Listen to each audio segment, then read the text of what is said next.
एक लड़का अपनी स्कूल ब्यूटी को प्रपोज करने के लिए अपना पुराना खानदानी हीरा लेकर जाता है। लड़की उसे मना कर देती है। धक्के में लड़का गिर जाता है और उसके सिर से खून निकलने लगता है। तभी अचानक कुछ अजीब होता है और उसे एक मनी मेकिंग सिस्टम मिल जाता है। अब उसे सिर्फ पलकें झपकानी होती हैं और पैसा उसके अकाउंट में आने लगता है। वह खुशी में हंसते हुए बार बार ब्लिंक करता है। आसपास के लोग उसे पागल समझने लगते हैं, लेकिन उसे किसी की परवाह नहीं होती। वह भागते हुए अपनी क्लास में पहुंचता है और सिर्फ कुछ बार पलकें झपकाकर $1 लाख कमा लेता है। तभी क्लास में एक खूबसूरत टीचर आती है। लड़का तब हैरान रह जाता है जब उसे टीचर के सिर के ऊपर एक नंबर 2 तैरता हुआ दिखाई देता है। क्लास के किसी और स्टूडेंट के ऊपर कोई नंबर नहीं होता। लड़का समझ नहीं पाता कि इस 2 का मतलब क्या है। क्लास के बाद वह टीचर के पीछे जाता है और देखता है कि टीचर मुसीबत में है। उसके एक्स हस्बैंड ने भारी कर्ज लिया होता है और भाग चुका होता है। रिकवरी वाले अब टीचर को परेशान कर रहे होते हैं।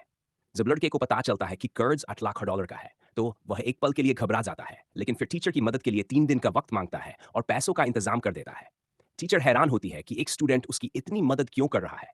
लड़का कहता है कि वह कर्ज चुका देगा। बदले में टीचर को उसकी गर्लफ्रेंड बनना होगा।